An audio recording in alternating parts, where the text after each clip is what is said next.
This week, Ireland votes on whether it will repeal the Eighth Amendment, which denies women the right to an abortion in all circumstances except in cases where her life is in danger. In the run-up to this historic vote, Broadly will be giving a platform to the victims of this inhumane law and the activists fighting for change. You can follow our coverage ahead of Friday's vote here. Irish pro-choice activists are warning that men who abstain from voting in this week's abortion referendum could lose them the vote, all because male voters view the matter as a women's issue. On Friday, Ireland heads to the polls to decide whether to scrap or retain the Eighth Amendment, a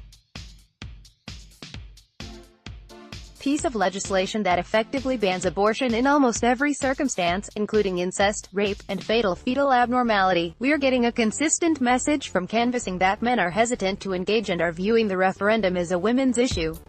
Linda Kavanagh of the Abortion Rights Campaign tells Broadly.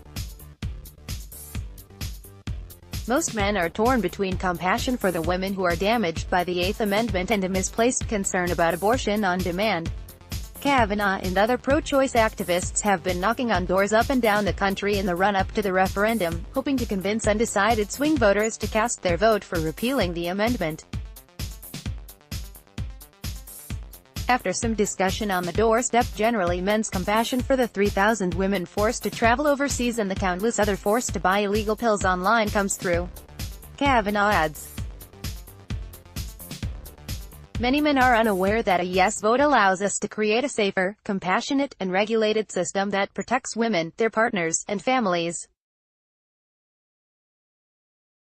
A no vote does nothing to improve the situation for those women who decide on an abortion or require one for medical reasons. Kavanagh urges undecided male voters to educate themselves about the reality of Ireland's restrictive abortion laws. We are calling on men to engage in the debate, have a discussion, talk to someone.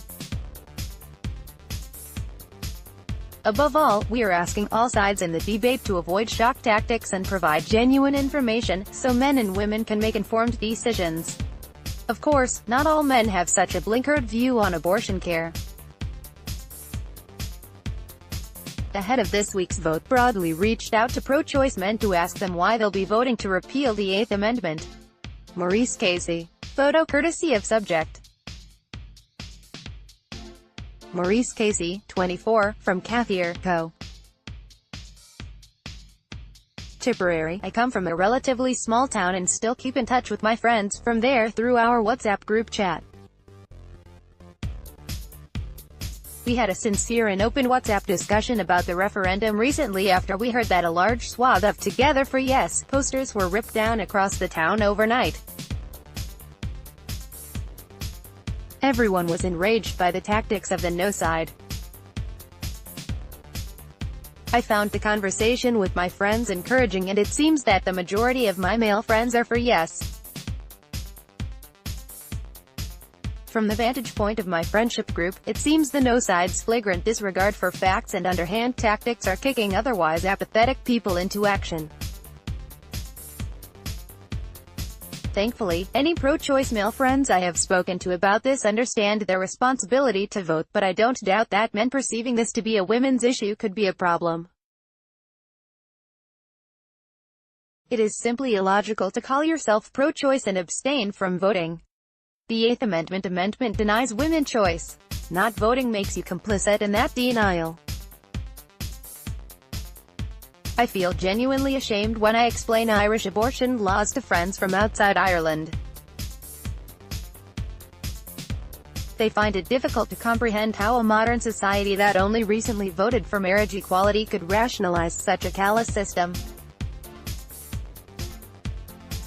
I do think that one result of the laws, unforeseen by their creators, is that they have galvanized a generation of activists, connected us together, and produced one of modern Ireland's most culturally vibrant and successful grassroots movements. Ian Ryan.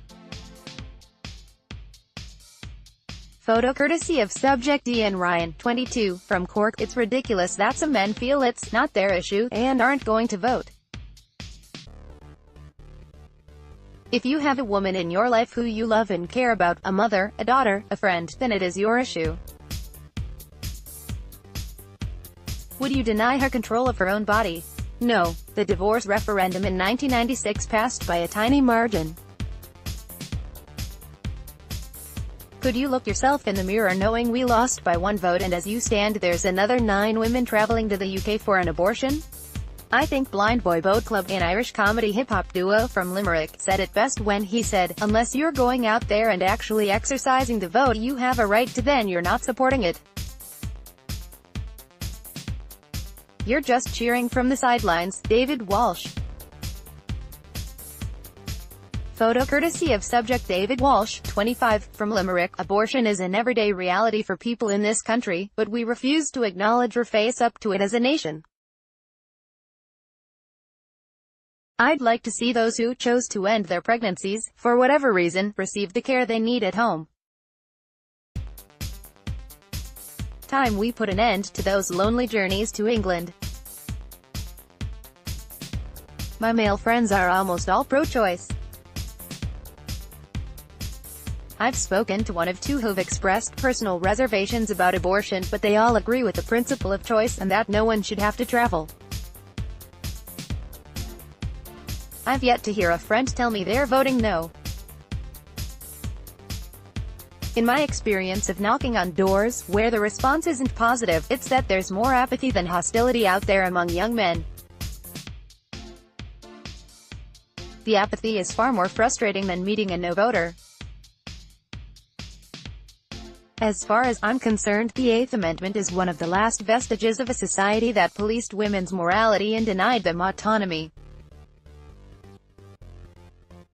Our abortion laws are symptomatic of this shameful legacy. Gareth Gregan, 24, from Clare. Abortion is an issue that affects every family in Ireland, and it really is time that we acknowledged that. How many more people have to share their most tragic and private experiences before Irish society accepts that abortion is a necessary part of women's health care? I'm increasingly struggling to comprehend how people can listen to these stories and be anything other than completely in support of the referendum. Ireland's abortion laws are cruel, controlling, and lacking in compassion.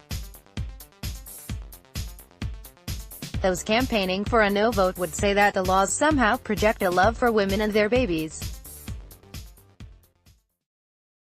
One need only look at the culture of Ireland of 1983, the year the amendment was introduced.